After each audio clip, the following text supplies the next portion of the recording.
السلام عليكم ورحمة الله وبركاته. سيدا يدين شاقي مقعي وحليل قولاد موسى قلال. بسم الله الرحمن الرحيم. هايدا عيمسكو وحا لسمي سندكي لبكونية لباتنكي وحا كهوريا عيمسك إسلاميكو وعين سومالي لان قادني caymiska gebigiisaba waxaa la sameeyey 49 sanadood ka hor 1979 oo Suudaan lagu sameeyey caymiskaasi waa caymis imika dunida ku cusub 49 sanadood oo garan karaysaan marka xeerkan caymiska oo soo baxay 2020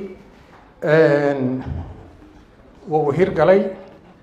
waxaanu ka koobanahay dowladda oo hay'adda iyo 7 shirkadood oo ku dhiiraday inay caymis islaamiya nasiyaan oo aad iyo aad ugu mahadsan yihiin xeerka quraymka inoo haray oo xeerka shirkadaha wuxuu yaalaa baarlamaanka kaana insha Allah sida ugu dhaqsan baan u filaynaa inuu suurtageliyaan ujeedada aan doonayno inaanu madasha dhaqaalaha inay ka soo baxaan ama aanu idin soo bandhigno waxa weeye sida uu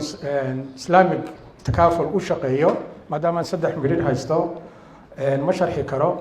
laakiin nidaamkan u qaadanay waa nidaam takaaful insurance oo ka islaamiga ah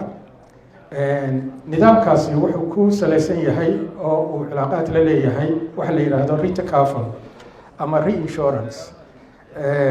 taasina waxa weeye mid u baahan iyadana inaanu aad idinku sii tafatiro insha Allah banalka noocyada islaamiga aan ahayn iminka ka shaqeeya wadankeena iminku wuxuu leeyahay insurance aan dadku aad u la socon waxaa jira 12 nooc oo aan islaamig ahayn oo iminka wadanka ka jira 12 ka hadaan qaar idinka aan idin soo bandhigo waxa kamid ah baabuurta ka timaada ama maanta oo dhan waxa laga hadlayay transitka Ethiopia naga dhaxeeya aad iyo aad bay u daneynayaan inay insurance helaan markay wajaale soo dhaafaan ilaa Berbera laakiin ka shaqeeya imika waa non islamic waxa kamid ah travel insurance oo dadka reer Somaliland ee qabanaya caafimaadka u qabanaya wadamada dibadiisa waxa lagu xiraa insurance kaas oo ah non islamic maadaama 3 milyan haysto waa panelka ayaanu idinka jawaabi doonaa wixii su'aalaad qabtaan 7 shirkadood ee ay ka kooban yahay caymiska islaamiga ee imika ka furmay wadankeena Somaliland waxaanu isla garanay inaanu sameeyno public private partnership inaanu balorto iyagu marka hore ay sameystaan guddi ka kooban 7 waxaanu wadnaa inaanu ka sameeyno 7 iyo dawladda marka public private partnership aanu ku sameeyno sababtoo ah insurance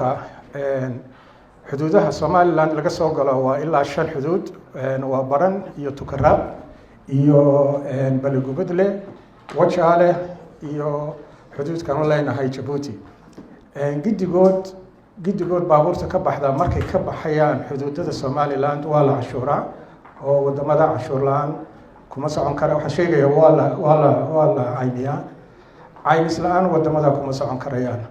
taanu doonina waxa weeye inaan xuduudada anagoo isku dhafan oo 7 shirkadood ka kooban in ay fariistaan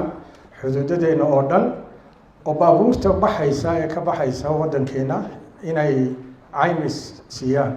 isla markaana baabuurta ama baabuurta waaweyn ee ka soo galaya xuduudada in ay cashuuraan intay Somaliland ku dhex jiraan khasaaraha statistics-ka ama xisaabaadka aan soo ururinay ee aan u tagnay maxkamadaha iyo booliiska traffiga wasaaradda dakhliga macluumaadka aanu ka helay Somaliland 4 sanadood ee ugu dambeeyay waxaa ku lumay 200 milyan oo dollar. 200 milyan oo dollar 4 sannadood culayskaas wuxuu saaran yahay idinka iyo cuqaashiina. waxaa jira cuqaal xidhan, waxaa jira cuqaal loo haysto,